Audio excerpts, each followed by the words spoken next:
Good morning. So today we are going to conduct an experiment called study of E-plane and H-plane T and extraction of S parameters. So here we are going to study about the two waveguide T's. One is E-plane T and H-plane T. Okay. So this is the experimental setup. So to the waveguide test bench. Okay. So we are connecting the either E-plane T or H-plane T and we are studying its parameters. Okay. So now let us see what is E-plane T and what is H-plane T. So you can observe, so this is the E-plane T and this is the H-plane T. Okay, so how we discriminate this E-plane T and H-plane T means, so here you can observe the ports, so input ports. Okay, so this is the input port of E-plane T and this is the input port of H-plane T. Okay, so this width should be like this. Okay, so this width should be 2.3 centimeter and this should be placed in this manner only. Okay, we should not place this like this because we connect this to the waveguide. Okay, so in this manner only. Okay, so therefore so these two ports are called port 1 and port 2 and this is the port 3. So in this case, so this is port 1, port 2 and port 3. Okay, so what is the difference means, so if you give input at port 1, okay, so it will be divided into port 2 and port 3 equally, but in the opposite phase in the E-plane T case. Okay, whereas in the H-plane T, so this whatever the power or the input you give at the port 1, so that will be equally divided among port 2 and port 3. Okay, so that signals will be in the equal amplitude and the equal phase. Okay, so same phase and the same amplitude. But in this case, so the amplitude and the phase will be in the 180-degree phase shift or in the opposite direction. Okay, so that is the difference between E-plane and H-plane. So these two ports are called collinear ports and this is called side arm, or this in this case it is H arm and in this case it is E arm. Okay, so this is a side arm connected to a collinear arms. So first we shall consider the E-plane T and conduct the experiment. So first connect the detector mount and generate the mode and set that output to the maximum amplitude. Okay, so and measure the voltage. So their peak to peak voltage is 2.74 volt. So take note down it as voltage V1. So replace this detector mount and connect the E-plane T to this point. So now I have connected the port 1 to the input port and port 2 and port 3 are connected to the match termination. Okay, so now port 1 is input port and port 2 and port 3 are matched ports. Okay, so now so you can observe the mode. So now we need to measure the VSWR of this condition. Okay, so to measure the VSWR, so VSWR is a ratio of maximum voltage to the minimum voltage. Okay, so now you vary this tunable probe of slotted line carriage. Okay, so and measure the Vmax and the V minimum. Okay, so slowly move this knob. Okay, so the voltage is getting decreased. Okay, so up to here it is decreased. It is 68 millivolt is the V minimum. So the V minimum voltage is 68. Continue the movement of this knob so that the voltage will be increased. Okay, so then measure the Vmax. Okay, so this is the maximum voltage. It is 156 millivolt.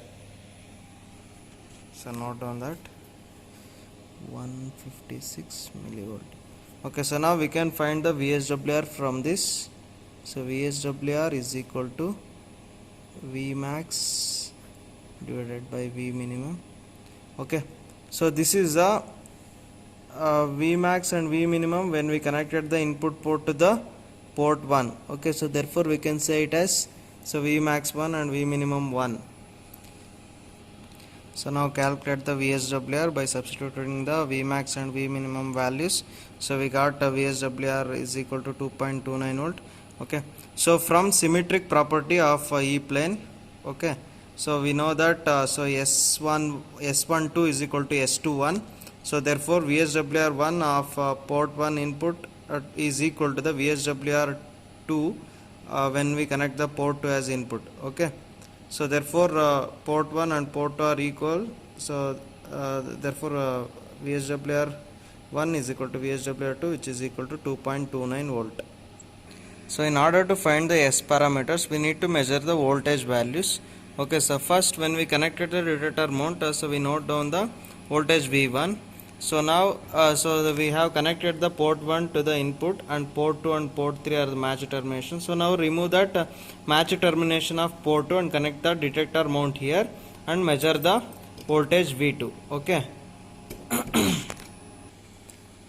So I have removed the match termination which is connected to the port 2, and I have connected the detector mount, and I will measure the voltage V2. Okay, so what is the peak to peak voltage there? That is 2.42 volt is our voltage V2.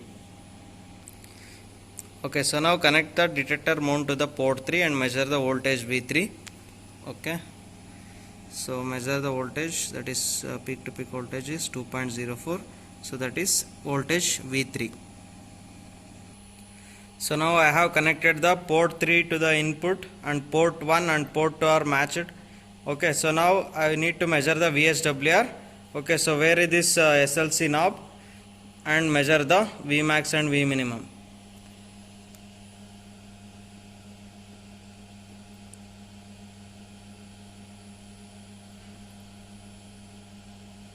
Okay, so this is our minimum voltage, it is 49.6 millivolt.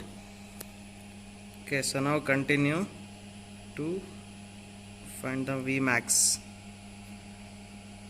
Okay, so I got 144 millivolt is the maximum voltage, that is our Vmax 2. Okay, so now I have calculated the VSWR of port 3. Okay, so now I need to calculate the voltage V4 by connecting the CRO detector mount to the port 1, and port 3 is in the input. So now I have connected the detector mount to the port 1, and port 3 is in the input position. Okay, so now measure the voltage. So 2.78 voltage is the V4. So now we need to find the S parameters. So before finding the S parameters, so first find the isolation and the coupling parameters. Okay, so these isolation parameters, this is a formula 20 log V1 by V2 for I12 and I21. So substitute the values and find the I12 and I21, and similarly find I13, I31.